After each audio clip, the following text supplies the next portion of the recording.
Hello everyone. So welcome to Chem 3D Mind Get List. So our next chapter equilibrium. ये पानी और इसमें ये मैं डाल रहा हूँ सोडियम हाइड्रोक्साइड। बताओ एसिड है या बेस? तो उसको चेक करने के लिए हम क्या पढ़ते थे इसमें? PH paper. कि अगर ये pH paper dark blue purple colour का हो गया तो इट इज अ बेस। तो 10th में बस हम इतना पढ़ते थे। अब 11th में हमें पढ़नी है पूरी कैलकुलेशन कि कैसे पीएच निकलता है, तो वो हम इस चैप्टर में पढ़ेंगे। सो equilibrium is mainly divided into 3 parts. कौन कौन से 3 parts? Physical equilibrium, chemical equilibrium and ionic equilibrium. और हमारे लिए केमिकल और आयनिक, जिनमें सारा न्यूमेरिकल पार्ट यही सबसे इंपॉर्टेंट है कि ionic equilibrium calculation of pH of acid, base, salt, इन सब पे चलता है।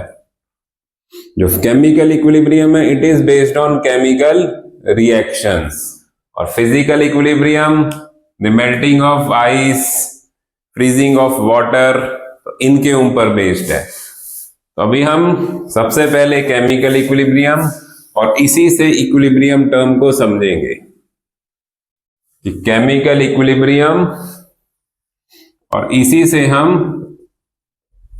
इक्विलिब्रियम टर्म को भी इंट्रोड्यूस करते हैं कि इक्विलिब्रियम होता क्या है। इक्विलिब्रियम कि ammonia, what is the formula of ammonia? Is NH3। Ammonia form होता है N2 plus H2 to give NH3, और इस मेथड को बोलते हैं हेबर्स प्रोसेस। बहुत इंपॉर्टेंट वर्ड है, बहुत इंपॉर्टेंट रिएक्शन है इक्विलिब्रियम के लिए कि N2 and H2 they react to form NH3। तो ये 2 रिएक्टेंट है और वो है प्रोडक्ट। कि शुरू में मान लो ये भी 10 मोलर, ये भी 10 मोलर, इसको हम बोलते हैं इनिशियल कंसंट्रेशन ऑफ रिएक्टेंट्स। इस चैप्टर में कंसंट्रेशन और मोलैरिटी, कि concentration is also known as molarity, इस टर्म का बहुत यूज होगा, which is equal to moles by volume. तो शुरू में ये 10 मोलर, ये भी 10 मोलर, और जब तक रिएक्टेंट रिएक्ट नहीं करेंगे, कि अभी रिएक्शन शुरू ही नहीं हुई, तो हम प्रोडक्ट को लिखेंगे 0 मोलर कि वो अभी है ही नहीं। फिर थोड़ी देर बाद रिएक्टेंट रिएक्ट करके रिएक्टेंट की कंसंट्रेशन होगी डिक्रीज, और जो प्रोडक्ट होता है उसकी कंसंट्रेशन होगी इंक्रीज। कि मान लो ये 10 से डिक्रीज होके 6 पे आ गए और ये 4 पे आ गया। अभी एक रैंडम वैल्यूज है, बाकी न्यूमेरिकल्स प्रॉपरली हम सीखेंगे कैसे सॉल्व करते हैं इक्विलिब्रियम के। अब आगे क्या होगा कि ये थोड़ा सा और डिक्रीज होगा, मान लो जैसे 5.8 पे आ गया, और ये इंक्रीज हो गए 4.2 पे आ गया। कि 6 से 5.8, 5.8, 4.2, 4 से। अब आगे जो प्रोडक्ट था वो वापस रिएक्टेंट बनाने शुरू कर देगा, कि वो इसको 4.2 से खुद तो 4 पे आ जाएगा और इनको वापस 6 और 6 पे ले आएगा। कि पहले तो रिएक्टेंट से प्रोडक्ट बन रहे थे, जिसको बोलते हैं चैप्टर में फॉरवर्ड रिएक्शन। अब उस फॉरवर्ड रिएक्शन के साथ एक और रिएक्शन शुरू हो जाती है कि कंटेनर बंद है, कोई भी गैस बाहर जा नहीं पा रही, तो फॉरवर्ड रिएक्शन के साथ जो प्रोडक्ट था जो NH3 था वो वापस डिकम्पोज होके रिएक्टेंट्स फॉर्म करता है, जिसको बोलते हैं बैकवर्ड रिएक्शन। और यही हमारा चैप्टर है इक्विलिब्रियम। कि फॉरवर्ड रिएक्शन के साथ एक और रिएक्शन शुरू हो गई कि पहले रिएक्टेंट से बनता था प्रोडक्ट, अब प्रोडक्ट वापस रिएक्टेंट बनाने लग गया। कि एक ऐसी कंसंट्रेशन आ जाती है 664 कि जिस कंसंट्रेशन पे आके रिएक्शन गोल गोल घूमने लग गई, और इस कंसंट्रेशन को हम बोलते हैं इक्विलिब्रियम कंसंट्रेशन। तो रिएक्टेंट से प्रोडक्ट, प्रोडक्ट से रिएक्टेंट, और that is known as equilibrium. तो इक्विलिब्रियम पे एक क्वांटिटी, एक कंसंट्रेशन पे आके रिएक्शन रिवर्स हो जाती है और उसी कंसंट्रेशन पे वो घूमती रहती है। That concentration is known as equilibrium concentration. So understand it, what is the meaning of equilibrium?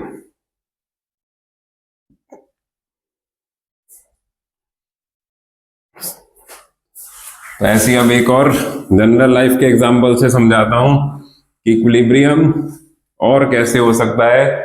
कि जैसे टेक एग्जांपल ऑफ बस, कि एक बस है और उसके अंदर देयर आर 20 पैसेंजर्स।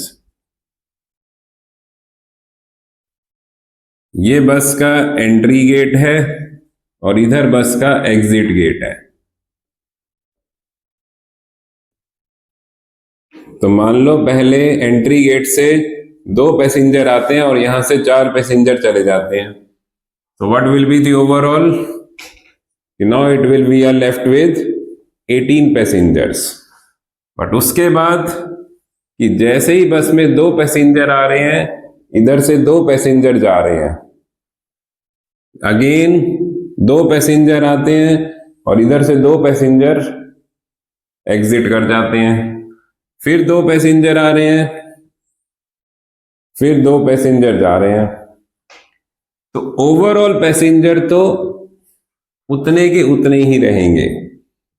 कि जो क्वांटिटी है, जो कंसंट्रेशन है, वो तो सेम हो गई, but movement, focus on this word, कि जो मूवमेंट है दैट गोज ऑन। इक्विलिब्रियम में भी हम यही पॉइंट पढ़ने वाले हैं कि जब इक्विलिब्रियम आ जाता है, quantity, concentration of passenger, concentration of reactant and product, वो सेम हो जाती है, वो चेंज नहीं हो रही, but the movement of the reaction goes on. Reactant से प्रोडक्ट, प्रोडक्ट से रिएक्टेंट, 2 पैसेंजर आएंगे, 2 पैसेंजर जाएंगे। The movement does not stop. एक सर्कुलर मोशन, एक गोल गोल, रिएक्टेंट से प्रोडक्ट, प्रोडक्ट से रिएक्टेंट, तो दैट इज इक्विलिब्रियम। और इक्विलिब्रियम होने के लिए तो अब हम पढ़ते हैं what are the characteristics of the chemical equilibrium.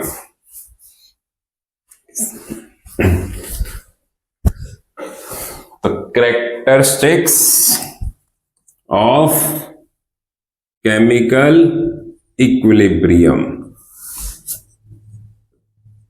Characteristics of chemical, और इक्विलिब्रियम वर्ड को हम शॉर्ट में EQBM, ठीक है, मैं ऐसे भी लिखूंगा, so understand it. Characteristics of chemical equilibrium. तो फर्स्ट पॉइंट जो अभी हमने डिस्कस किया 2 एग्जांपल में, कि at equilibrium the concentration of the reactants and the products the concentration of reactants and products become constant।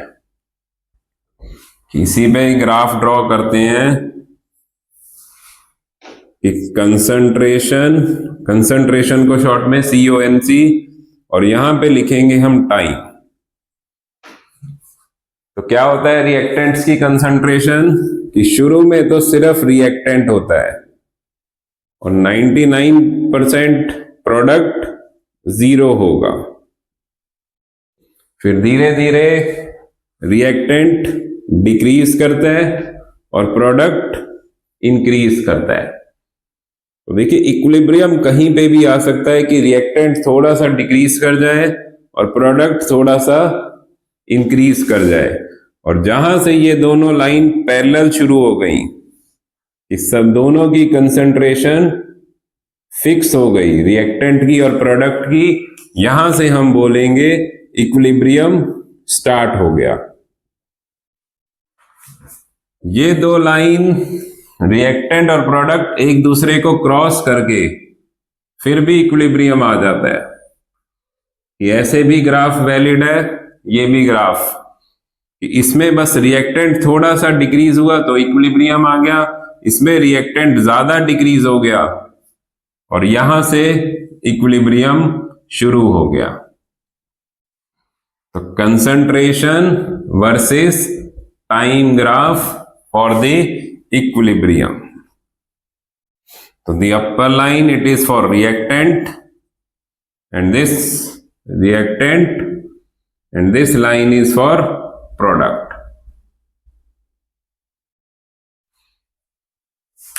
तो अगर जल्दी इक्विलिब्रियम आ गया कि रिएक्टेंट थोड़ा सा डिक्रीज हुआ तो जल्दी इक्विलिब्रियम आ गया, रिएक्टेंट ज्यादा डिक्रीज हो गया तो मतलब at the end of the reaction equilibrium आ रहा है। बस ये फिक्स है, रिएक्टेंट हमेशा डिक्रीज होगा, प्रोडक्ट हमेशा इंक्रीज होगा। दिस इज फिक्स्ड, ताकि the lines they can cross, they can not cross. तो this is the first important point और graph. Then the second property,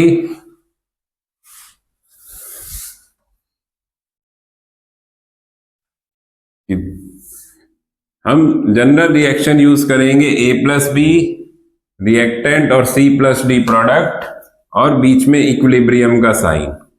ऊपर वाली रिएक्शन को बोलते हैं फॉरवर्ड रिएक्शन और नीचे वाली रिएक्शन को बोलते हैं backward reaction. Forward reaction, backward reaction. तो सेकंड प्रॉपर्टी क्या है, कैरेक्टरिस्टिक क्या है कि at equilibrium rate means speed, कि दोनों reaction, the rate of forward reaction is equal to rate of backward reaction, कि दोनों के जो रेट हैं वो आपस में इक्वल हो जाते हैं, कि दोनों की स्पीड, ताकि इक्विलिब्रियम मेंटेन्ड रहे। तो रेट वर्सेस टाइम, कि दोनों के जो रेट हैं वो सेम हो जाते हैं फॉरवर्ड के और बैकवर्ड के। तो फॉरवर्ड रिएक्शन, बैकवर्ड रिएक्शन, इन दोनों के रेट, इन दोनों की स्पीड इक्वल हो गई at equilibrium. This is the second characteristic of equilibrium. Then comes the third, कि इक्विलिब्रियम पे आके कंसंट्रेशन कांस्टेंट हो गई, रेट कांस्टेंट हो गए, बट क्या रिएक्शन रुक जाती है? तो अभी एग्जांपल दिया था नो, उसको ये बोलते हैं equilibrium is dynamic in nature. Equilibrium is dynamic in nature. Dynamic मतलब पैसेंजर तो मूव होते रहेंगे बट कंसंट्रेशन चेंज नहीं हो रही। कंसंट्रेशन चेंज नहीं हो रही बट मूवमेंट गोज ऑन। उसके ऊपर बुक्स में एक एक्सपेरिमेंट लिखा होता है जो हमें एग्जाम में पूछ लेते हैं कि write an experiment to show equilibrium is dynamic in nature. तो वही हेबर्स प्रोसेस, वही reaction N2 plus H2 gives NH3।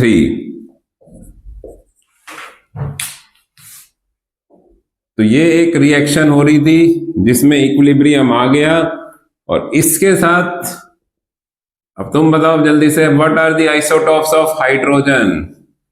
What are the isotopes of hydrogen?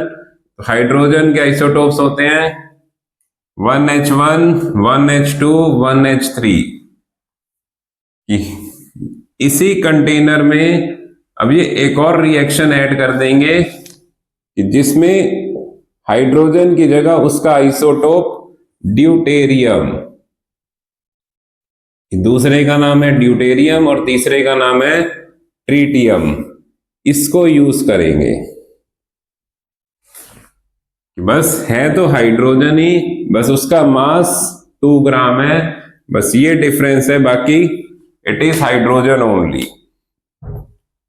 तो एक कंटेनर में पहले एक रिएक्शन थी जिसमें हमने ऐड अनदर रिएक्शन,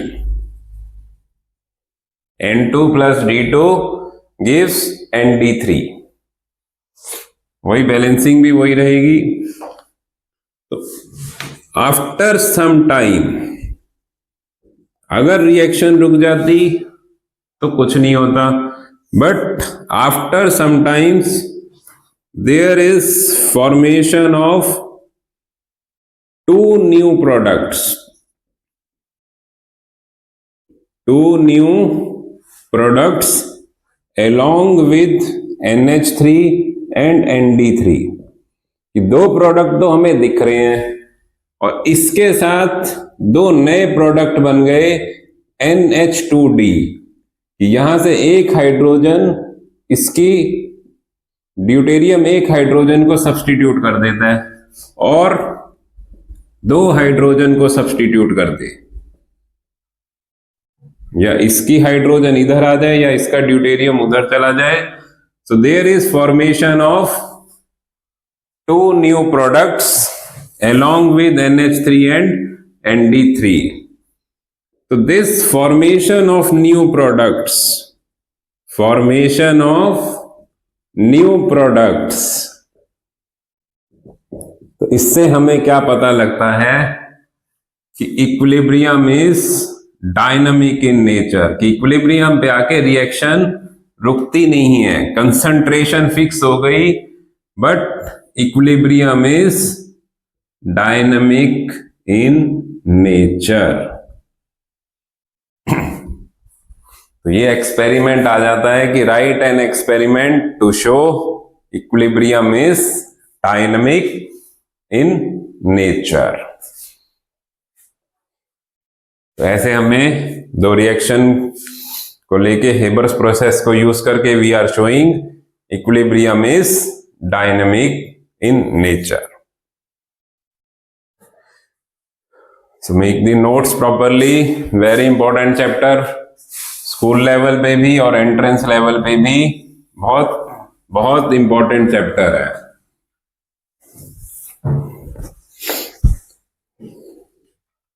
तो 3 प्रॉपर्टीज वी हैव कवर्ड। फिर बाकी एक तो वही हो गया कि equilibrium is always, 4th property लिख लो, equilibrium is always attained in closed container only, because then only no gas can escape from the container। Equilibrium can attained only in closed container। फिर 5th property, at equilibrium the concentration of any reactant or product cannot be 0। कि कोई 0 भी नहीं हो सकता, concentration of any reactant or product cannot be 0। और 6th, what are catalyst? Chem 3D mind catalyst. What are catalysts? That fasten the reaction. इस word को लिखने में catalyst that increases the rate of reaction. तो catalyst अगर हम एक equilibrium reaction में डाल दें, rate of reaction, अगर हम एक रिएक्शन में, जैसे वही हेबर्स प्रोसेस, इसमें कैटलिस्ट होता है आयरन, तो जब इसमें कैटलिस्ट डालते हैं तो बोलते हैं कि catalyst does not effect equilibrium. Catalyst does not effect equilibrium, कि जिस कंसंट्रेशन पे इसका इक्विलिब्रियम आना है उसी कंसंट्रेशन पे आएगा, बट ऑल्सो हेल्प्स, वो आएगा उसी कंसंट्रेशन पे बट और भी जल्दी आ जाएगा, but also helps to attain equilibrium quickly. तो ये सब क्वेश्चन आ जाते हैं एमसीक्यू में. What is the effect of catalyst on the equilibrium? These are the characteristics of equilibrium. आगे एक और पॉइंट होता है कि equilibrium can be attained from any direction. Reactant से प्रोडक्ट से भी शुरू हो सकता है, प्रोडक्ट से रिएक्टेंट, कहीं से भी can be attained from any direction.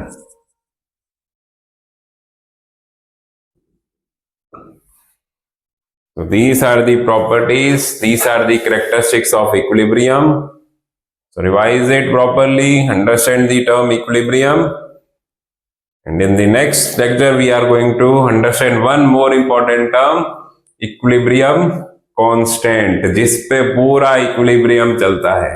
सारे न्यूमेरिकल्स बस उस एक टर्म equilibrium constant पे चलेंगे. So take the notes, understand this, and we will continue in the next lecture. So this is Saurabh Arora, Chem 3D Mind Catalyst, signing off. Thank you so much.